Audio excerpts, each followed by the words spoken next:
ஆண்டவராக இயேசு கிறிஸ்துவின் நாமத்தினாலே மீண்டும் ஸ்பிரிச்சுவல் சயின்ஸ் ஆன்மீக அறிவியல் நிகழ்ச்சிக்கு உங்களை வரவேற்கிறோம். இப்போ தான் அந்த நிகழ்ச்சி ஆரம்பித்த மாதிரி இருந்தது. ஏறக்குறைய 25வது எபிசோடு கூட நம்ம வந்திருக்கிறோம். இதுக்கு முன்னாடியே சயின்ஸ் அண்ட் சயின்ஸ் பண்ணும்போதும் அப்படி தான். இப்போ 2வது சீரீஸாக இதை கர்த்தர் கிருபை தந்தார். இதை ஏன் நம்மளுக்கு இந்த இன்ட்ரொடக்ஷன் கொடுக்குறேன் அப்படின்னா, அடுத்த எபிசோடு கூட, அதாவது 26வது எபிசோடு கூட நாம் இந்த ஸ்பிரிச்சுவல் சயின்ஸ் ப்ரோக்ராமுக்கு ஒரு சின்ன பிரேக் கொடுக்குறோம். அப்போ இதுக்கப்புறம் இந்த ப்ரோக்ராம் வராதா அப்படின்னா, இல்லை, கண்டிப்பாக வரும். கர்த்தருக்கு சித்தமானால், வருகை தாமதிக்குமானால் நிச்சயம் வரும்.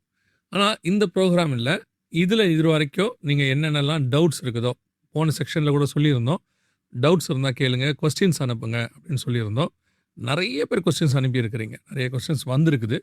இப்போது அந்த அடுத்த எபிசோடு கூட நம்ம இதை முடிச்சுட்டு என்ன செய்ய போகிறோம், Q&A ஆரம்பிக்கப்படும், கொஸ்டின் ஆன்சர் செக்ஷன் ஆரம்பிக்க போகிறோம். அதுலேயும் குறிப்பாக இந்த காலகட்டத்தில் இந்த 25 எபிசோடு 26 எபிசோடில் நீங்கள் கேட்டதுக்கான பதில்களை எங்களுக்கு தெரிஞ்சதும் ஆவியானவர் துணையோடு கூட உங்களுக்கு சொல்ல போகிறோம். வழக்கம் போல் நம்ம கூட இன்றைக்கி பிரதர் ரூபன் வந்திருக்கிறாங்க. அவங்ககிட்ட நம்ம இந்த கடைசி 2 எபிசோடில் உள்ள காரியங்களை பற்றி நம்ம பேச போகிறோம். வாங்க நாம் நிகழ்ச்சிக்குள்ளே போகலாம். ப்ரைஸ்லர் ரொம்ப சந்தோஷம். அதே நேரத்தில் அப்படி கண்ணை மூடி கண்ணை திறக்கிற மாதிரி அப்படிம்பாங்க. நம்ம இந்த செகண்ட் சீரீஸை பற்றி ஆரம்பிக்கலான்னு பேச ஆண்டவர் நமக்கு லீட் பண்ணதுலேருந்து 25 எபிசோடுக்குள்ளே வந்துட்டோம். ஆல்மோஸ்ட் 6 மாதத்துக்கிட்ட வந்துட்டோம். நம்ம உண்மையிலே பெரிய கதையுடைய கிருபை தான். இந்த ஜேர்னியில் நிறைய விஷயங்கள், பிரயோஜனமான காரியங்களை நாங்கள் பார்க்குறோம்.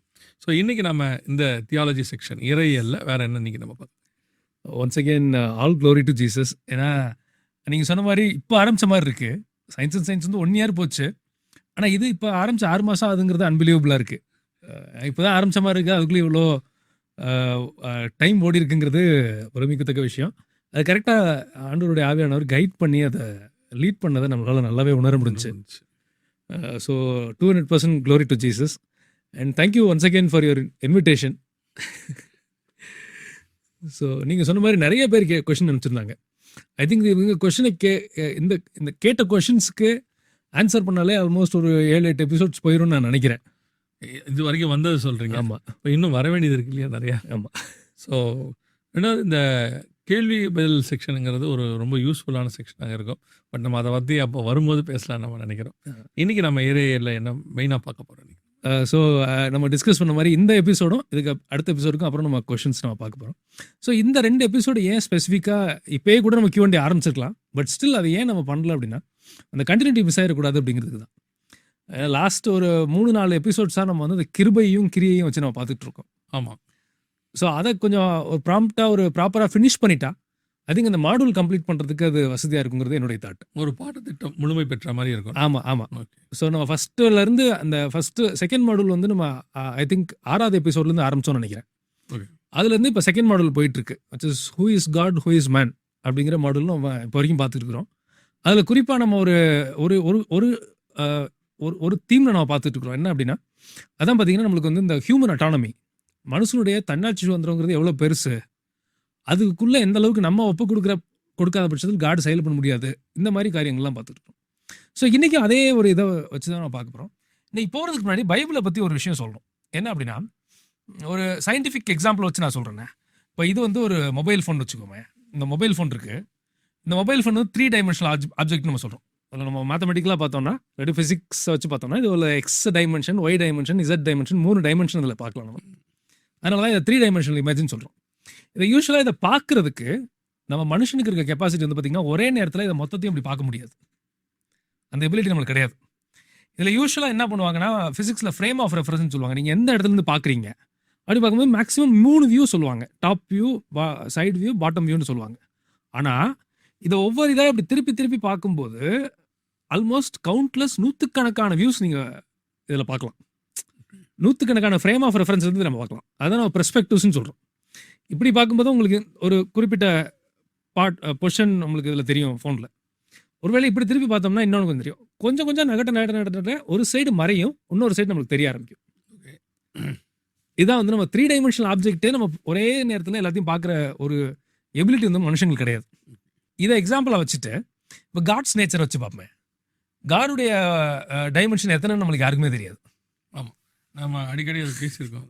நம்ம வியூவில் தான் அது 3 டைமென்ஷனாக நம்ம அவரை பார்த்துக்கிட்டு இருக்கணும் ஒழிய அவருக்கு மல்டி டைமென்ஷன் இருக்கு. அவர் எத்தனை டைமென்ஷனில் இயங்குறாரு, அவருடைய வார்த்தைகள் எப்படிப்பட்டதுங்கிறதெல்லாம் நம்மளுக்கு முழுசாக புரிஞ்சுக்கிற கெப்பாசிட்டி வந்து மனுஷங்களுக்கு கிடையாது. ஸோ பைபிள் எப்போவுமே ஒரு விஷயத்தை புரிஞ்சுக்கும் போது அந்த கான்டெக்ஸ்ட்லாம் புரிஞ்சுக்கணும். ஒரு விஷயத்த ஒரு ஒரு ஒரு ஒரு பர்டிகுலர் விஷயத்தை எடுத்தோம்னா அந்த கான்டெக்ஸ்டில் நம்மளுக்கு என்ன கண்ணில் தெரியுதோ அதை நம்ம புரிஞ்சுக்கணும். சம்மந்தமே இல்லாத இன்னொரு இடத்துல போய் சொருகுனாங்கன்னா கன்ஃபியூஸ் ஆகிறதுக்கு நிறைய சான்ஸ் இருக்குது. அது யூகத்தின் அடிப்படையில் போயிடும். அப்படி இருந்திருக்கலாமோ அப்படின்றது, ஏன்னா அவங்களுக்கு தெரியல, அவங்க பார்க்கல. நான் அடிக்கடி ரெவலேஷன் படிக்கும்போது எனக்கு ஆண்டவர் சொல்லிக் கொடுத்தது தான். என்ன அப்படின்னா, உனக்கு நான் என்ன சொல்லிக் கொடுக்குறேனோ அந்த ஆங்கிளில் பாரு, அதை படிச்சுக்கோ. சம்டைம்ஸ் நமக்கு சொல்லிக் கொடுத்தவங்களோட ஆங்கிள் ஒன்று இருக்கும், அவங்களும் சரியாக சொல்லி கொடுத்துருப்பாங்க, அந்த ஆங்கிள் ஒன்று இருக்கும். ஆனால் நம்ம யூகிக்கிற ஆங்கிள் ஒன்று இருக்குது. இதுவாக இருக்கலாமோ, நான் சொல்கிறது ஒரு உதாரணத்துக்கு தான். இப்போது இது என்னோடய சப்ஜெக்ட்லேருந்தே சொல்கிறேனே, ஆன்டி கிரைஸ்ட் அப்படின்னு சொல்லி எடுத்து நம்ம அதை பேசும்போது அந்த குணாதிசயம் வந்து இன்னைக்குள்ள சில தலைவர்களுக்கு பொருத்தமாக இருக்கும். நீங்கள் சமீபத்தில் உங்களுடைய நேற்று வரையில் பார்த்தேன் அந்த. ஆமாம், அதனால தான் ரொம்ப தெளிவாக சொல்லுவோம், இவர் ஆன்டி கிரைஸ்ட் இல்லை, ஆனால் சுபாவங்கள் இருக்குது. ஸோ இப்போ நான் யூகிச்சுக்கிறேன்னு வச்சுக்கோங்க, ஒருவேளை இவராக தான் ஆன்டி கிரைஸ்டாக இருக்குமோ அப்படின்னும் போது மற்ற வசனங்கள் எல்லாத்துலேயும் எனக்கு வந்து இது அடிபட்டு போயிடும். சில காரியங்களில் வேறு இருக்கும், ஆனால் ஆன்டி கிரைஸ்ட் கூடிய மற்ற குணாதிசயங்கள் இதுக்கு ஒத்து போகாது. ஸோ அந்த மாதிரி நமக்கு தெரியாத இடத்துல வரும்போது நம்ம யூகிப்போமா, யூகிக்கிறது எனக்கு தெரிஞ்சு எப்பவுமே தப்பாக இருக்கும். ஸோ நமக்கு தெரிஞ்ச டைமென்ஷனை மட்டும் பார்த்துக்கிட்டு அந்த கான்டெக்ஸ்டில் அதுதான் நீங்கள் சொல்ல வரீங்க, அந்த வசனத்தை அந்த கான்டெக்ஸ்டில் மட்டும் நீங்கள் புரிஞ்சுக்கொள்ள தொடங்குனீங்கன்னா உங்களுக்கு அது சரியாக இருக்கும். பெர்ஃபெக்டாக சொன்னீங்க. நீங்கள் ஒரு பாயிண்ட் இப்போ சொல்லும்போது சொன்னீங்க, அந்த ஆங்கிளில் புரிஞ்சுக்கணும். அந்த வசனம் எந்த ஆங்கிள்லேருந்து பேசப்பட்டிருக்கோ அந்த ஆங்கிளை மட்டும் நம்ம பார்த்து புரிஞ்சுக்கிட்டோம்னா சேஃப். இல்லாட்டி இது என்ன ஆகும் அப்படின்னா, இவங்க கற்பனை ஃபுல்லாக நீங்கள் சொன்ன மாதிரி ஒருத்தர் கற்பனை பண்ண ஆரம்பிச்சிட்டாரு அப்படின்னா அது முரண்பாடாகி இவங்க எப்படிலாம் யோசிக்கிறாங்களோ அந்த மாதிரி உங்களுக்கு வசனம் தெரியும். அதில் இன்னொரு டேஞ்சர் ஒன்று இருக்குது, அதை நம்ம பதிவு பண்ணுறது நல்லது. இன்னொரு டேஞ்சர் இருக்குது, இவங்க தப்பாக புரிய ஆரம்பிச்சிட்டாங்களா, அதுக்கப்புறம் அதை நம்ப ஆரம்பிச்சிட்டாங்களா, இவங்க நம்பிட்டாங்கன்னா சேட்டன் அதை யூஸ் பண்ணுறதுக்கு வாய்ப்பு நிறைய இருக்குது. ஐ திங்க் அதுலேருந்து தான் அந்த டிசப்ஷன் எல்லாமே வருதோன்னு எனக்கு ஒரு தாட் வருது. கண்டிப்பாக, எக்ஸாக்ட்லி அதுதான் நான் சொல்ல வரேன். அவங்க எங்கே டிசீவ் ஆகி டிசப்ஷனுக்குள்ளே அவங்க போகிறாங்க ரீசன்ஸ், அதாவது வஞ்சிக்கப்படுறாங்க அப்படின்னா என்ன, எங்கன்னா இவங்க ஆல்ரெடி ஒரு விஷயத்துக்கு வந்துட்டுவாங்க. இவங்க வந்துட்டு அவங்க ஒரு விஷயத்தை யோசிக்க ஆரம்பிச்சிட்டாங்கல்ல, அதுக்கப்புறம் பார்த்தீங்கன்னு சொன்னால் அதை பிசாசு யூஸ் பண்ணி அவங்கள பிடிச்சிருவான். ஒரு உதாரணம் சொன்னால் இவங்களுக்கு பிரயோஜனமாக இருக்கும்னு நான் நினைக்கிறேன். கட்டாயமாக வசனத்தின்படி மனிதன் மரிப்பதும் பின்னர் நியாயத்தீர்ப்படைவதும், திருப்பி அந்த மனுஷன் வரவே முடியாது, அந்த மனுஷன் திருப்பி பூமிக்குள்ளே வர முடியாது. அதான் பைபிள் சொல்லுது. சிலர் பார்த்தீங்கன்னா செத்துப்போன இவர் வந்தாரும்பாங்க, அவர் வந்தார் எங்கிட்ட உட்காந்து பேசினார் அப்படிம்பாங்க. வசனத்தின்படி வரவே முடியாது. வசனத்தின் இப்போ அந்த ஆபிரகாம் ஐஸ்வர்யான் சம்பத்தில் கூட லாசரை கொண்டு விடும்போது அவன் சொல்கிறான், இங்கேருந்து யாராவது போய் என் சகோதரர்களுக்கு சொல்லணும் போது இங்கேருந்து யாரும் போக முடியாதுங்கிறார் அவர். ஸோ வர முடியாது. ஆனால் இவங்க அதை நம்ப தொடங்கியிருப்பாங்க, ஒருத்தர் வராரு, ஒருத்தர் பேசுகிறாரு, ஒருத்தர் பண்ணுறாரு அப்படின்னு நம்ம விசாசு ஒரு ஆள் ஏற்பாடு பண்ணிடுவான், அதே மாதிரி ஏற்பாடு பண்ணிவிடுவான், அதே மாதிரி அவங்ககிட்ட பேசுகிறாங்க. இவங்க நம்பிக்கிட்டே இருப்பாங்க, இப்போது நான் நினச்சதெல்லாம் கரெக்ட் தான் பாருங்கன்னு. ஆனால் வசனத்துக்கு ஒத்தே போகாது. இதுதான் இந்த டிசீவ் ஆகி அப்புறம் டிசப்ஷனுக்குள்ளே போகிறதுங்கிறது இதுதான். அமேசிங். நீங்கள் அது எவ்வளோ டேஞ்சருங்கிறத நீங்கள் சொன்ன எக்ஸாம்பிள் மூலமாக எனக்கு புரியுது. ஆபத்து, அதில் டேஞ்சர் இருக்குது அதில் நிறைய. ஸோ இப்போ இந்த வந்து கான்டெக்ஸ்டுவலாக புரிஞ்சுக்கிறத பற்றி தான் லாஸ்ட் 2 எபிசோடில் பார்த்தோம். ஆனால் மனுஷ மைண்ட் எப்படி அப்படின்னா எல்லாத்தையுமே யூனிஃபை பண்ண நினைக்கும். இது ஏன் இது வருது அப்படின்னா, சயின்ஸோட ஃபவுண்டேஷன் ஒன்று இருக்குது, ஃபிலாசபி ஆஃப் சயின்ஸ் அப்படின்னு ஒன்று சொல்லுவாங்க, philosophy of mathematics, philosophy of சயின்ஸ்னு ஒன்று இருக்குது. அது என்ன அப்படின்னா, முடிஞ்ச அளவுக்கு எத்தனை ஈக்குவேஷனாக ரிலேட் பண்ண முடியும் அப்படிங்கிறத வச்சு சிம்பிளிஃபை பண்ணுறது தான் அதோட ஃபவுண்டேஷன். ஃபார் எக்ஸாம்பிள், இதை ஒரு வேளை கேட்கும்போது டக்குன்னு புரியாட்டினா கூட நான் ஒரு எக்ஸாம்பிள் சொல்கிறேன். மேக்ஸ்வெல்ன்ற ஒரு ஃபிசிசிஸ்ட் இருந்தார். அவர் வரைக்கும் மனுஷங்க என்ன நினச்சிக்கிட்டு இருந்தாங்கன்னா, மேக்னெட்டிக் ஃபீல்டுங்கிறது வேற, எலக்ட்ரிசிட்டிங்கிறது வேற அப்படிங்கிற மாதிரி இவங்க நினச்சிட்டு இருந்தாங்க. மேக்ஸ்வெல் என்ன பண்ணார் அப்படின்னா, எலக்ட்ரிசிட்டியும் மேக்னெட்டிசமும் வேற வேற கிடையாது, இப்போ நீங்கள் ஸ்க்ரீனில் பார்க்குற மாதிரி இது ரெண்டும் தொடர்புடையது அப்படின்னு சொல்லி அந்த ஈக்குவேஷனை சிம்பிளிஃபை பண்ணி மேக்ஸ்வெல்ஸ் ஈக்குவேஷன் வந்தது. இப்போ இவங்க என்ன நினைப்பாங்கன்னா, எல்லாத்தையும் யூனிஃபை பண்ணுறது, எஸ்பெஷலி இந்த படித்த மைண்ட் இருக்கு இல்லையா, அது வந்து மைண்ட் அப்படி தான் யோசிக்கும். ஏன்னா ஃபிலாசபி ஆஃப் சயின்ஸ்னு ஒன்று இருக்குது, அது என்ன அப்படின்னா முடிஞ்ச அளவுக்கு எல்லாத்தையும் இன்டெகிரேட் பண்ணுறது. இன்டெகிரேட் பண்ணும்போது பெட்டர் சொல்யூஷன் நம்ம ப்ரொவைட் பண்ணலாம். ஃபார் எக்ஸாம்பிள் வந்து எலக்ட்ரானிக்ஸ்னு ஒன்று இருந்தது, மெக்கானிக்கல்னு ஒன்று இருந்தது. அப்புறம் என்ன பண்ணாங்கன்னா மெக்கட்ரானிக்ஸ்னு கொண்டு வந்தாங்க. எலக்ட்ரானிக்ஸையும் மெக்கானிக்கலையும் சேர்க்கலாமா, அதனுடைய விளைவு தான் ரோபோட்டிக்ஸ் எல்லாமே வந்து மெக்கட்ரானிக்ஸ் சொல்யூஷன் தான். இப்போ அதுக்குள்ளே என்ன கொண்டு வராங்கன்னா சாஃப்ட்வேர் கொண்டு வராங்க. இதெல்லாம் தனித்தனி கிடையாது, இது எல்லாத்தையும் கனெக்ட் பண்ணும்போது நிறைய சொல்யூஷன்ஸ் கொண்டு வரலாம் அப்படிங்கிறது மனுஷனுடைய எஸ்பெஷலி ஒரு படித்த மைண்டோட அப்படி தான் ட்ரெயின் ஆகிருக்கும். சம்டைம்ஸ் எனக்கு தெரிஞ்சு நான் சொல்ல சரியாக தெரியல, ஃபியூஷன்னு சொல்லுவாங்க சம் இதில். 2த்தையும் மிக்ஸ் பண்ண வச்சு அதிலிருந்து ஒரு புது விஷயத்தை கொண்டு வர்றதுங்கிறது இல்லையா? அதை ஃபியூஷன்ன்ற வேர்டு யூஸ் பண்ணுறாங்க. எக்ஸாக்டாக சொன்னீங்க. ஸோ இப்போ இவங்க என்ன பண்ணுவாங்கன்னா, இவங்க ட்ரெயின் ஆன விஷயம் இது. படித்த ஒரு திங்க் பண்ணுற ஆளாக இருந்தால் யூஸ்வலாக இவர் என்ன பண்ணுவார் அப்படின்னா, இதே அனாலஜியை பைபிளுக்கும் கொண்டு வருவாங்க. ஓகே. பைபிள் எல்லாத்தையும் ஒரே ஈக்குவேஷனாக மாற்றலாமா, எதையும் கனெக்ட் பண்ணலாமா அப்படிங்கிறதுல இவங்க ஒர்க் பண்ணுவாங்க. இதில் என்ன பிரச்சனை அப்படின்னா, கனெக்ஷன் மட்டும் பண்ண தெரியலன்னு வச்சுங்க, மிஸ்லீட் ஆயிடுவாங்க. ஃபார் எக்ஸாம்பிள் இப்போ நீங்கள் ஸ்க்ரீனில் பார்க்குற மாதிரி டெலிஃபோன் எக்ஸ்சேஞ்சில் நீங்கள் பார்த்தீங்கன்னா வயரான நிறைய கனெக்ட் ஆகிருக்கும். ஆமாம், நூற்றுக்கணக்கான வயர் கனெக்ட் ஆகிருக்கும். முன்னாடி இந்த ரோட்டில் டவர் மாதிரி இருக்கும், அதை திறந்து அவர் எடுத்து ஒவ்வொன்றும் ப்ளக் பண்ணிக்கிட்டு இருப்பார். நான் பார்த்துருக்கேன் அதை நான். ஸோ இப்போ அதில் ஏதாவது மாற்றி கொடுக்குறாங்கன்னு வச்சுக்கிங்களேன், அவங்களுக்கு கன்ஃபியூஷன் வந்துடும். இதுதான் வந்து அந்த பிரச்சனையோட ஃபண்டமெண்டலே. இவங்க என்னன்னாங்க, படித்ததை வச்சு இந்த கான்டெக்ஸ்டுவலாக ஒரு ஆங்கிள் இருந்து புரிஞ்சுக்க விஷயத்த இந்த ஆங்கிளை மாற்றி ஏதாவது ஒன்று குளறுபடி பண்ணாங்கன்னா அவங்க போடுற மொத்த நம்பிக்கையுமே வேறு மாதிரி கன்ஃபியூஸ் ஆயிடுவாங்க. ஃபார் எக்ஸாம்பிள் லாஸ்ட்டு இந்த அனாலஜியை வச்சுக்கிட்டு, இப்போ நம்ம சொன்ன அனாலஜியை வச்சுக்கிட்டு நம்ம வந்து ஒரு இந்த கிருபையும் கிரியையும் பார்ப்போம். ஓகே. வசனம் சொல்றது கலாத்தியர் 2:15, நியாயப்பிரமாணத்தின் கிரியையினாலே மனுஷன் நீதிமானாக்கப்படுவதில்லை என்று அறிந்து, நியாயப்பிரமாணத்தின் கிரியைகள் அல்ல கிறிஸ்துவை பற்றும் விசுவாசத்தினாலே நீதிமான்களாக்கும் படிக்கு கிறிஸ்து இயேசுவின் மேல் விசுவாசிகள் ஆனோம். ஏசு கிறிஸ்துவ பற்ற விசுவாசத்துல தான் எல்லாமே இருக்கு அப்படின்னு சொல்றாங்க. இதுதான் வந்து வசனம் சொல்ற ஆங்கிள். இவங்க என்ன பண்ணிட்டாங்கன்னா, கிருபையையும் கிரியையும் கம்பேர் பண்றதை விட்டுட்டு கிருபையும் கடமையும் கம்பேர் பண்ண ஆரம்பிச்சிட்டாங்க. ஓகே. இவங்க என்ன அனாலஜிக்கு வந்தாங்கன்னா, இதில் ஆக்சுவலி அதில் என்ன அப்படின்னா, நம்ம ரட்சிக்கப்பட்டு கடவுளுடைய பிள்ளை ஆகிற அளவுக்கு ஒரு கிரியை இருக்கா உலகத்துலன்னு கேட்டால் கிடையவே கிடையாது. இதுதான் ஃபேக்ட், இதுதான் ட்ரூத். அதை இவங்க எப்படி கனெக்ஷனை மாற்றிட்டாங்க அப்படின்னா, ரட்சிக்கப்பட்டவனுக்கு கடமையே இல்லைன்ட்டாங்க. ஸோ அவங்க கிரியைன்றது வேலையாகவும் டியூட்டி அந்த வேலையும் இந்த வேலையும் ஒன்றாக்கிட்டாங்க. இதை ரெண்டையும் ஒன்றாக்கிட்டாங்க. ஓகே. இதில் முளைச்சது தான் அத்தனை கன்ஃபியூஷனும். வசனம் என்ன சொல்லுது, என்னை ஆண்டவருடைய பிள்ளையா மாற்றி அவருடைய சிங்காசனத்துக்கு முன்னாடி அவரோட டெஸ்ட்டை பாஸ் பண்ணி கொண்டு வர அளவுக்கு ஒரு கிரியையே கிடையாதுன்னு சொல்லுது.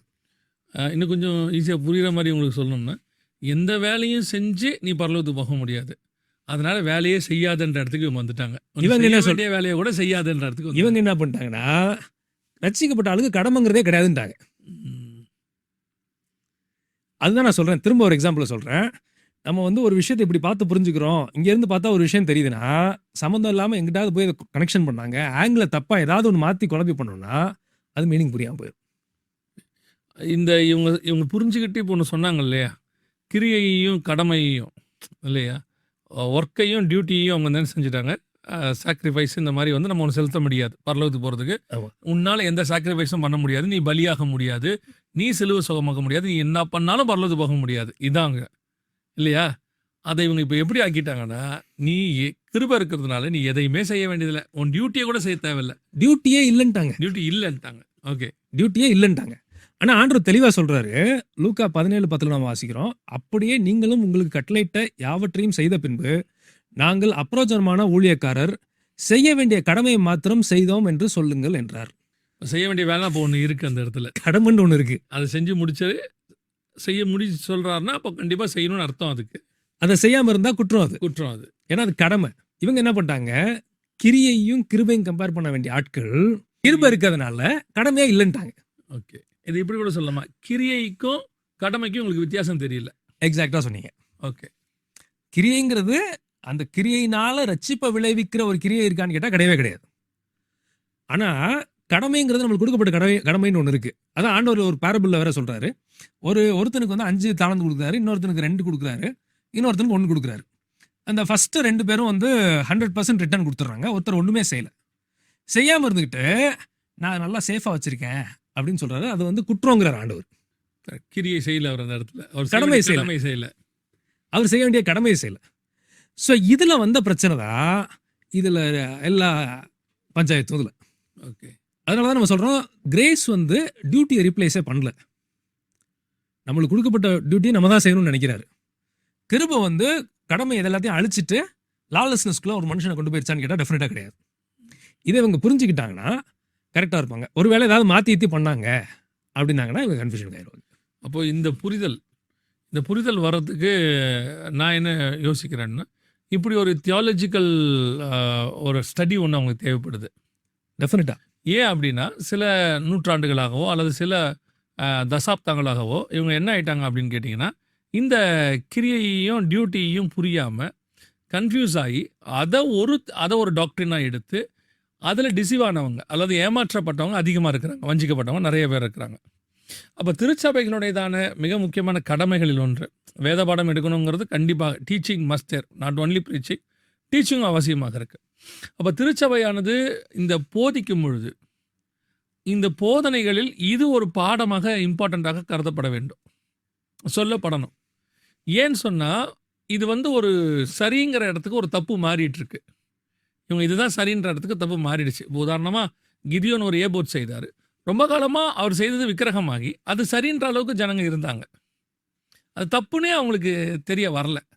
அப்போ அது வர்ற வரைக்கும் அது தப்புன்னு தெரிய வர வரைக்கும் அது நடக்கும். அதே மாதிரி கிரியைக்கும் டியூட்டிக்கும் உள்ள டிஃபரன்ஸ் என்னங்கிறத சபை எடுத்து, அதாவது சபை நான் சொல்றது டீச்சிங், இந்த மாதிரி ஒரு டீச்சிங் கொடுக்க வேண்டியது ஒவ்வொரு சபையினுடைய கடமையாக நான் பார்க்குறேன். இப்போ ட்ரூ. ஏன்னா நம்ம நினைக்கிறோம், நிறைய பேருக்கு என்ன இன்னைக்கு தாட் அப்படின்னா, தியாலஜினா அதுக்கு ஒரு முக்கியத்துவமே இப்போ இல்லை. தியாலஜினா அது வேற ஆயிடுச்சு. இப்போ நீங்கள் நினைக்கிற தியாலஜி நம்ம இப்போ எடுத்துகிட்டு பேசுகிற தியாலஜி இல்லை. தியாலஜினா அது பைபிள் காலேஜில் உள்ளதான ஒரு சப்ஜெக்ட். பேச்சுலர் ஆஃப் தியாலஜி வாங்குறதுக்கு சர்டிஃபிகேட், அதில் என்ன படிக்கிறோன்றது கூட கிடையாது. இப்போ அதை புரிஞ்சு படிக்கிறவங்க ரொம்ப குறைவான சொற்பம் தான். அவங்களுக்கு அது சர்டிஃபிகேட்டுக்கான ஒரு பாடம், அவ்வளோதானே ஒழிய புரிதலே கிடையாது. அந்த புரிதல் வந்தால் தானே இவங்களை என்லைட் பண்ண முடியும், ஜனங்களை ஒரு வெளிச்சத்துக்குள்ளே கொண்டு வர முடியும். அந்த புரிதல் தியாலஜியோட முதல்ல தியாலஜினா என்னன்னு தெரியாது இவங்களுக்கு. அந்த இடத்துக்கு இப்போ போயிட்டுருக்கு. இப்போ அந்த அதனால தான் நம்ம சொல்கிறோம், தியாலஜியை சரியாக படிக்கலைன்னா அது நல்லது பண்ணுறதை விட கெட்டதும் அதுக்கு பண்ண முடியும். நீங்கள் யோசிச்சு பாருங்க, கடமையாக ஒருத்தர் இல்லைங்கிறாரு, கடமையாக உங்களுக்கு நீங்கள் ரசிக்கப்பட்டாலும் கடமைங்கிறதே ஒன்று கிடையாதுங்கிறாரு. இவர் எந்த மாதிரி மைண்ட் செட்டுக்கு வருவார்? அது தியாலஜி மாதிரி தான் தெரியுது, அது லாஜிக்கலி கரெக்ட் மாதிரி தான் இவங்க சொல்கிற. அதில் என்ன பெரிய பிரச்சனைனா, இவங்க சொல்கிறாங்க இல்லையா, அந்த லாஜிக்கலி ஹியூமன் லாஜிக்லையும் மேத்தமெட்டிக்ஸும் போட்டிங்கன்னா கரெக்ட் மாதிரி தான் இருக்கும். அது இயேசு கிறிஸ்து எல்லாமே செஞ்சு முடிச்சிட்டாரு, இந்த ஸ்டேட்மெண்ட் உண்மைனா உண்மை, இது மாட்டுக்கிறதே இல்லை. இல்லை, ஆமாம். அப்போ நீங்கள் எதுக்கு செய்யணும் அப்படின்னு சொன்னால், இது லாஜிக்கலாக கரெக்ட் மாதிரி தான் தெரியும், மேத்தமெட்டிக்கலாக அதை ஈக்குவேட் பண்ணிங்கனாலும் கரெக்ட் மாதிரி தான் தெரியும், ஆனால் அது வஞ்சகமாக இருக்கும். இப்போது பவுல் சொல்கிறாரு, நான் சிலுவையில் அறையப்பட்டிருக்கிறேன். இயேசு சிலுவை சுமந்துட்டார், நான் ஏன் சிலுவை சுமக்கணும்? அடுத்து இயேசு சொல்கிறார், அவனவன் தன் சிலுவையை சுமந்து கொண்டு என்னை பின்பற்றி வர கடவன். அப்போ இயேசு சொல்கிற சிலுவைக்கும் இவங்க சுமக்க சொல்கிற சிலுவைக்கும் டிஃப்ரென்ஸ் இருக்குது. அவர் நம்முடைய பாவங்களை சுமதித்தார், அது பாவம், இது கடமை. உன்னை நீ சிலுவையில் அறைய வேண்டி இருக்கிறது. நான் உன் பாவத்தை மன்னிச்சிட்டேன், உன் மாம்சத்தை நீ தான் மேற்கொள்ளணும், அதுக்கான காரியங்களை நான் உனக்கு உதவி செய்வேன். அவையானவர் உதவி செய்கிறார். ஆனால் சிலுவை சுமக்க வேண்டியது நம்முடைய வேலை தானே. இந்த சிலுவையை அந்த சிலுவையை இவங்க எப்படி பார்க்குறாங்க? ஒரே சிலுவையாக பார்க்குறாங்க. அவர் தான் சுமந்துட்டாரு, நான் ஏன் சுமக்க வேண்டும் அப்படின்னா, அப்போது இவர் சொல்கிறார்ல, அவனவன் தன் சிலுவையை சுமந்து கொண்டு எடுத்துக்கொண்டு என்னை பின்பற்றி வர கடவன். பவுல் சொல்கிறார், என்னை நான் சிலுவையில் அறைந்திருக்கிறேன். அப்போ அந்த சிலுவை பற்றின உபதேசம், நான் சும்மா ஒரு உதாரணத்துக்கு தான் இதை நான் சொல்ல வரேன். சிலுவை அப்படின்னு எடுத்துக்கிட்டால் சுமக்க தேவையில்லைங்க, ஏன் அதான் இயேசு சுமந்து முடிச்சிட்டாரு, அப்புறம் எதை சொன்னார் சுமந்துக்கிட்டு வான்னு? இந்த புரிதல் தான் டியூட்டிக்கும் கிரியைக்கும் உள்ள டிஃபரன்ஸ். இதுதான் டிஃபரன்ஸ். இதில் ஏதாவது கொஞ்சம் நீங்கள் இந்த ஆங்கிளை மாற்றி ஏதாவது வச்சு புரிஞ்சுக்கிட்டாங்கன்னா, இது மொத்தத்தையும் ஒரு ஆளையே ஒன்றும் இல்லாமல் ஆக்கிரும். ஒன்றுமே செய்ய மாட்டோம். அதுக்கு தான் ஒரு 2-3 எக்ஸாம்பிள்ஸை பார்ப்பேன். இதில் நான் பார்த்து ஆச்சரியப்பட்ட விஷயம், உங்கள் தாட் நீங்கள் அதை சொல்லுங்கள். வெளிப்படுத்தல் 19 நான் பார்க்குறோம், பரலோகத்தில் உள்ள சேனைகள் வெண்மையும் சுத்தமுமான மெல்லிய வஸ்திரம் தரித்தவர்களாய் வெள்ளை குதிரையின் மேல் ஏறி அவருக்கு பின் சென்றார்கள். இது யாருன்னு நான் அண்டர்ஸ்டாண்ட் பண்ணுது, ஆண்டவர் வெள்ளை குதிரையில் ஏறி போகிறாரு. அங்கே போன ஜனங்கள் தான் திரும்ப வெள்ளை குதிரையில் ஏறி வராங்க இல்லையா? அவங்க தான் திரும்ப வராங்க. இவங்க திரும்ப எதுக்கு வராங்க அப்படின்னா, சண்டை போட்டு உலகத்தை ஜெயிக்கிறதுக்காக வராங்க. நான் யோசிச்சு பார்த்தேன், ஹெவனுங்கிறதே ரெஸ்ட் தானே, ரெஸ்டிங் பிளேஸ் தானே. நம்ம யூஸ்வலாக நம்ம அது rest in peace, RIP, rest in peace தானே. அங்கேருந்து எதுக்கு இவங்க குதிரையில் ஏறி திரும்ப வரணும்? இல்லை, இன்னொன்று யோசிச்சு பாருங்க, ஆண்டவர் குதிரையில் ஏறி வராருன்னா எப்படினாலும் ஜெயிக்க தான் போகிறாங்க. இவங்க யாரும் வரலைனாலும் அவங்க ஜெயிக்க தான் செய்வாங்க. ஏன்னா காட் ஆஃப் த யூனிவர்ஸ் குதிரையில் ஏறி வரும்போது அவரை இன்னொருத்தர் சண்டை போட்டு ஜெயிக்கிறதுங்கிறதுலாம் கற்பனை கூட பண்ண முடியாத விஷயம். எப்படியும் ஜெயிச்சிருவாங்க. இதில் 2 விஷயம் நான் பார்க்குறேன். ஒன்று அவர் ஏறின வெள்ளை குதிரையே இவங்களுக்கும் கொடுத்து அவங்க அன்பை காண்பிக்கிறாரு, ஒரு ஆஸ்பெக்ட். இன்னொரு ஆஸ்பெக்ட் நான் யோசிக்கும் போது அது ஸ்டாச்சுட்டரி ஆஸ்பெக்ட். என்ன அப்படின்னா, இந்த உலகங்கிறது மனுஷனுடைய தன்னாட்சிக்கு உட்பட்ட விஷயம். அதில் அவர் ஜெயிக்கிறாரு, ஆனால் அங்கே மனுஷனும் இருக்கணும்னு விரும்புகிறாரு. ஏன்னா அவனுடைய சுயாட்சிக்கு உட்பட்ட விஷயம். இங்க எப்படி டியூட்டியே இல்லைன்னு நம்ம சொல்ல முடியும்? மறிச்சு பரலோகத்துக்கு போயிட்டு சண்டை போடுறதுக்கு இவங்க திரும்ப வராங்க இல்லையா? அதை டியூட்டியாக தான் நான் பார்க்குறேன். நீங்கள் உங்கள் தாட்ஸ். நான் இது இப்போ நீங்கள் தியாலஜியில் பார்த்தீங்களே, நான் எஸ்கட்டாலஜியில் பார்ப்பேன். அதை எஸ்கட்டாலஜியில் எப்படின்னா, இப்போ வெள்ளை குதிரைங்கிறது என்ன அப்படின்னும் போது சகரியாவில் 6ஆம் அதிகாரத்தில் குதிரை என்பது ஒரு ஸ்பிரிச்சுவல் ஸ்பிரிட். அந்த 4 ஆவிகளை குறிக்கும். ஸோ இவர் வந்து ஸ்பிரிட் எந்த ஒயிட் வெள்ளை குதிரை அப்படின்றது சமாதானம் உள்ளுக்குள்ளே வந்து ஒரு 1000 வருஷம் சமாதானமான ஆட்சி பண்ண வரப்போகிறார். இதை தான் ஆன்டி கிரைஸ்ட் 6ஆம் அதிகாரம் 2ஆம் வசனத்தில் போலியான சமாதானத்தை வெள்ளை குதிரையில் ஏறி இருக்க கண்டேன். அவன் ஒரு போலியான சமாதானத்தை உலகத்தில் கொண்டு வருவான். அது போயிடும். இப்போ இவர் வந்து ரியல் சமாதானத்தை கொண்டு வர்றாரு. இவர் கூட வர்றவங்களும் அதே ஆட்சியை பண்ண வராங்க. ஏன்னா அவரோடு கூட பாடு சகித்தோமானால் அவரோடு கூட ஆளுகையும் செய்வோம். இவங்களும் அவரோட ஸ்பிரிட்டில் தான் வராங்க. ஏன்னா 1 யோவான் 3 சொல்கிறாரு, நாம் இப்பொழுது எவ்விதமாக இருப்போம் என்று தெரியாது, ஆனால் அவர் வெளிப்படும் போது அவர் இருக்கிற வண்ணமாய் நாம் அறிவை தரிசிப்பதினால். ஸோ வரும்போது வரப்போகிறாங்க. ஸோ ஒரு ஸ்பிரிட் வேர்ல்டு வந்து பூமியை ஆளுகை செய்ய போகுது. ஒரு ஸ்பிரிட் வேர்ல்டு பூமியை ஆளுகை செய்ய போகுது. இது வரைக்கும் சொல்ல சமாதானத்தின் உலகம் வந்து ஆளுகை செய்ய போகுது. இவங்கெல்லாம் என் கூட பாடு சகிச்சவங்க. ஸோ இவங்களுக்கு அந்த ஆளுகையில் பங்குண்டு. என வசனத்தின்படி உயிர்த்து அவரோடு கூட அரசாண்டார்கள். வெளிப்படுத்தல் 20:4 அந்த கான்செப்டை குறிக்கிறதுக்கு தான் அங்கே சொல்லப்படுது. நீங்கள் சொல்கிற கான்செப்ட் படி கூட வந்து அவங்க அந்த கிரியை செய்ய போகிறாங்க, அதில் கடமையை செய்ய போகிறாங்க. ஆமாம். ஸோ கடமைங்கிறது இன்னெவிட்டபிள். அது வந்து அது இல்லாமல் போச்சு அப்படின்னு சொல்கிறது அது வந்து ரொம்ப ரொம்ப தவறான ஒரு உபதேசமாக தான் நான் பார்க்குறேன். இதுக்கு ஒரு எக்ஸாம்பிள் நான் சொல்கிறேன். இதில் நீங்கள் எக்ஸாம்பிள் சொல்லுங்கள். ஒரு கடமையை செய்யாட்டி ஐயோன்னு வசனம் சொல்லுது. இது என்மேல் விழுந்த கடமை, அதை செய்யாவிட்டால் எனக்கு ஐயோ. ஸோ காட் உங்களுக்கு ஒரு கடமையை சொல்லி நீங்கள் அதை செய்யாவிட்டால் அது வந்து பாவமாக கருதப்படுது பைபிளில். அமேசிங். அப்போ செய்யாமல் இருக்கிறது எவ்வளோ பெரிய குற்றங்கிறது நம்ம அதில் புரிஞ்சுக்கணும். இதில் ஒரு எக்ஸாம்பிள் பாருங்களேன். இந்த மைண்ட் செட்டுக்கு ஒருத்தர் வந்துட்டார். ஃபார் எக்ஸாம்பிள் நான் யோசிச்சுட்டு இருக்கும்போதே எனக்கு ஒரு தாட் வந்தது. கடைசி காலம் உலகம் அழிய போகுது, ஆண்டவர் வரும்போது உலகம் அழியுது, இதில் மாற்று கருத்தே இல்லை. இது பிப்ளிக்கல் தியாலஜி. இப்போ இருக்க ஒரு ஜென்ரேஷன் கேட்குறான்னு வச்சுங்க, உலகம் அழிய போகுதுங்கிறீங்க, கடைசி காலத்தில் ஆண்டவர் வரப்போறாருங்க, நான் ஏன் படிக்கணும்? இல்லை கேட்குறான்னு வச்சுக்கோங்க. இல்லை கேட்குறாங்க, யூத் மீட்ஸில் கேட்பாங்க, ஒரு சிலரான கேட்பாங்க, நான் வருகை வரப்போது ஏன் படிக்கணும்னு கேட்பாங்க. இப்போ இவன் ஏன் இந்த கன்க்ளூஷனுக்கு வந்தானா, ஆங்கிளை மாற்றி வயரை எங்கே சொருகணும்னு தெரியாமல் சொருங்கினது. இப்போ இதை யோசிச்சு பாருங்க, இது எவ்வளோ பெரிய டேஞ்சரஸான ஒரு வேர்ல்ட் வியூ அவனுக்கு, ஒரு பிலீஃப் அவனுக்கு உண்டாக்கும். நான் எதுக்கு வேலை செய்யணும், இவங்க படிக்கக்கூடாது, இவங்க வேலை செய்யக்கூடாதுன்னு காட் எங்கேயாவது சொல்லியிருக்காருன்னு கேட்டால் எங்கேயுமே இருக்காது. ஃபார் எக்ஸாம்பிள் ஒருத்தர் கேட்குறாரு, வேலை பார்க்குற ஒரு ஆள் கேட்குறாரு, ஒரு பிரதர் கடைசி காலம் நான் ஏன் வேலை பார்க்கணும்? இப்படி ஒரு டீம்மேட்டு ஒரு பாஸுக்கு இருக்கான். அந்த பாஸ் நிலைமை என்ன ஆகும்னு யோசிச்சு பாருங்க. ஒரு டீமே அவருக்கு அப்படி இருந்துச்சுன்னா என்ன ஆகும்? அவனுக்கு பிபி வந்து எல்லா நோயும் வந்துடும். இதில் இது கூட பிரச்சனை இல்லை. இதுக்கு அடுத்தது இவர் வந்து சொல்லுவார், கிறிஸ்துவின் நிமித்தம் நான் எவ்வளோ பாடுபடுறேன் தெரியுமா?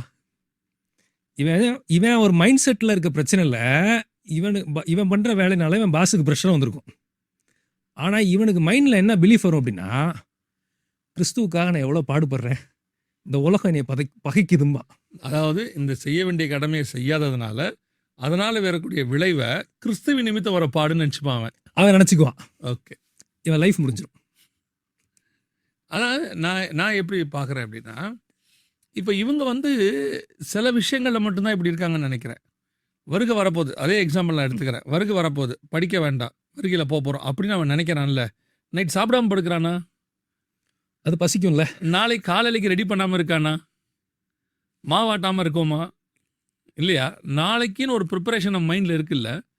அப்போ ஏசு வரப்போகிறாரு, எந்த ப்ரிப்பரேஷன் இல்லை, நைட்டு நான் எதுவுமே செய்யலை, அப்படி இருக்கலாம்ல. ஏன் அப்புறம் ஃப்ரெண்டுக்கு ஃபோன் பண்ணி சொல்கிறீங்க நாளைக்கு காலைல 10 மணிக்கு நான் வந்து பார்க்குறேன்டான்னு? இல்லையா? அப்போ இவங்க வந்துட்டு நான் என்ன நினைக்கிறேன்னா, கிரியை செய்ய வேண்டியதை செய்யாமல் இருக்கிறதுக்கு ஒரு சோம்பேறித்தனமோன்னு கூட நான் நினைக்கிறது. அதுதான் ப்ராப்ளம். இதை நீங்கள் லாஜிக்கலாக இந்த ஸ்டேட்மெண்ட் அவங்க சொல்கிறாங்கல்ல, கடைசி காலம் வரப்போகுது வருக, நான் எதுக்கு வேலை செய்யணுங்கிற லாஜிக்கை நீங்கள் மேத்தமெட்டிக்கலாக பார்த்தா கரெக்ட் மாதிரி தான் இருக்கும். லாஜிக்கலாக மேத்தமெட்டிக்கலாக பார்த்தா அது கரெக்டு, ஸ்பிரிச்சுவலாக பார்த்தா அது வஞ்சகம். எனக்கு ஒரு நல்ல உதாரணம் ஞாபகத்துக்கு வருது. உலகம் அழிய போகுது இல்லையா? ஏன் வேலை கட்டணும்? வேலையை கட்டணும் இல்லை. உலகம் அழியுதுன்ட்டு நோவா சும்மா இருக்க முடியுமா? அவர் செய்ய வேண்டிய கிரியை ஒன்று இருக்கு, கடமை. அந்த கடமையை செய்து முடிக்கிறதுக்கும் அதனால் வரக்கூடிய பலன் தான் அதனால் அவர் மீட்கப்படுவது. இவர் இந்த கடமையை செய்யாமல் இருந்திருந்தார்னா அந்த மீட்புங்கிற பலன் அவருக்கு கிடைக்காது. அப்போ காட் வந்து நம்மக்கிட்ட கடமை கண்டிப்பாக எதிர்பார்க்குறாரு, ஏதோ ஒன்று செய்யணும்னு எதிர்பார்க்குறாரு. டெஃபினட்டா. இன்னொரு ஒரு ஆங்கிளில் பார்ப்பேன், இவன் இந்த உலக காரியத்தையே ஒழுங்காக செய்யலைன்னா ஆவிக்குரிய காரியத்தை எப்படி ஒழுங்காக செய்வான்? எக்ஸாக்ட்லி. கொஞ்சத்தில் உண்மையாக இருந்தாலும் அன்னைக்கு அதிபதியாக. ஆமாம். நான் ஒருத்தர் சொல்லி கேள்விப்பட்டிருக்கேன். ஆல்மோஸ்ட் அவர் வந்து 18 மணி நேரம் ஒரு நாளைக்கு ஒர்க் பண்ணுவார். அவர் ஊழியம் பண்ணும்போதும் சரி, அவர் வேலை பார்க்கும்போதும் சரி, அந்த மாதிரி தான் ஒர்க் பண்ணுவோம் அப்படின்னு சொல்லுவேன்.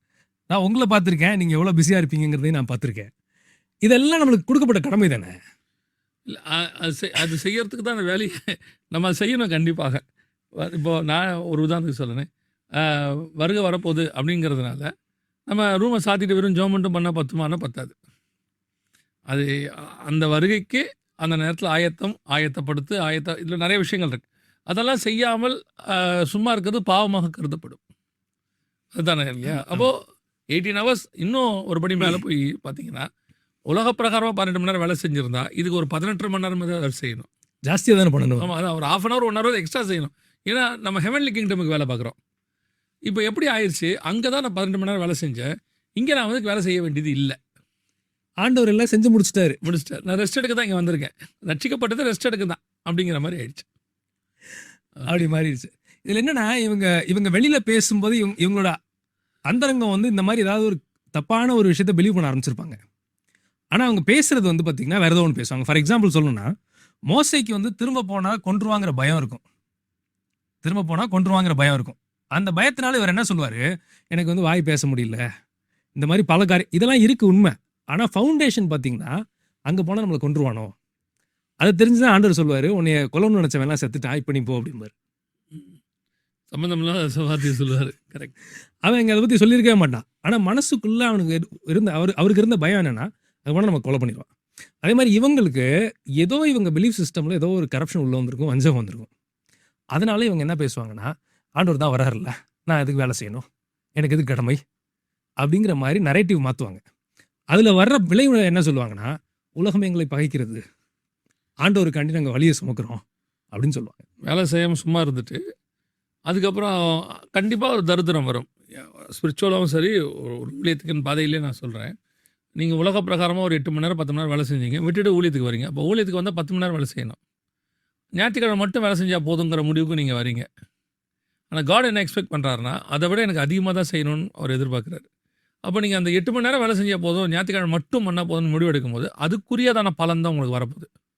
இவங்க என்ன சொல்லுவாங்கன்னா, ஆண்டவருக்காக வந்தேன், உபத்திரவப்படுறேன், கஷ்டத்தில் வரேன். ஸோ நீங்கள் எவ்வளோ கடமையை நீங்கள் செய்கிறீங்களோ அவ்வளோக்கு அவ்வளோ கர்த்தரிங்க அதுக்கான பலனை கொடுக்க வல்லமை. அவன் கிரியைக்கு தக்கதான பலன் வருதுன்னு தானே அவர் சொல்கிறாரு. ஏதோ ஒரு விதத்தில் வரதானே செய்யுது. ஸோ இந்த செய்யாமல் உட்காந்துட்டு அதே நேரத்தில் அதனால் வரக்கூடிய விளைவுகளை உபத்திரவம்னு நம்ம சொல்லக்கூடாது. அப்படிதான் நீங்கள் சொல்கிறீங்க. ஆனால் இது பார்க்குறதுக்கு எப்படி தெரியும்னா, அவர் சொல்கிறது உண்மை கரெக்ட் மாதிரியும் லாஜிக்கலி சென்சிபிள் மாதிரியும் தான் தெரியும். ஆண்டவருக்காக விட்டுட்டு வந்தார், இப்போ ஒரு உபத்திரவப்படுறாரு. ஆனால் நடுவில் ஒரு கடமையை வந்து மிஸ் ஆகிறதுங்கிறது தெரியாது, அது வெளியில் தெரியாது. ரொம்ப ரொம்ப ரொம்ப சந்தோஷம். நல்ல எக்ஸ்ப்ளனேஷன். அதாவது இன்றைக்கி உள்ள யங்ஸ்டர்ஸ் மினிஸ்ட்ரிக்கு வரவங்க என்ன செய்யணுங்கிறதுக்கு இது வந்து ஒரு நல்ல உதாரணமாக இருக்குது. கர்த்தருக்கு சித்தமானால் இன்னொரு எபிசோட் வழியாக நம்ம சந்திக்கலாம். பிரதருடையதான இந்த காரியங்கள் அவருடைய சேனல் வாய்ஸ் ஆஃப் பைபிள் அதுலேயும் வருது, நீங்கள் அதையும் பாருங்கள். அது மட்டுமல்ல, உங்களுடைய கேள்விகள் நம்ம சொன்னோம் இல்லையா, இன்னும் ஒரு எபிசோட் தான், அடுத்த எபிசோடு கூட இந்த ஸ்பிரிச்சுவல் சயின்ஸ் ப்ரோக்ராமை நம்ம தற்காலிகமாக நிறுத்துகிறோம். அதுக்கு பிறகு Q&A கொஸ்டின் ஆன்சர்ஸ் கொண்டு வருகிறோம். அதோடு கூட விசேஷமாக உங்களுடைய கேள்விகளை கமெண்ட் செக்ஷனில் போடாதீங்க. நிறைய பேர் கரெக்டாக ஃபாலோ பண்ணி வாட்ஸ்அப்பில் அனுப்பியிருக்கீங்க, மெயிலில் அனுப்பியிருக்கீங்க. அதே மாதிரி இந்த வாட்ஸ்அப் நம்பர், இந்த மெயில் ஐடி இதுக்கு மட்டும் அனுப்புங்க. இதில் வர கேள்விகளுக்கு மட்டும்தான் பதில் சொல்ல முடியும். நீங்கள் கமெண்ட்ஸில் என்ன கேட்டாலும் திருப்பி நான் நிறைய தடவை கேட்குறேன், எத்தனை தடவை சொன்னேன், எனக்கு பதில் சொல்லலை, என்ன சொன்னாலும் கமெண்ட்டில் கேட்கப்படுகிற கேள்விகளுக்கு பதில் சொல்ல மாட்டது. கர்த்தருக்கு சித்தமானால் வருகை தாமதிக்குமானால் இன்னொரு எபிசோட் கடைசியாக ஸ்பிரிச்சுவல் சயின்ஸ் லாஸ்ட் எபிசோடில் உங்களை சந்திக்க போகிறோம். God bless you. Thank you brother.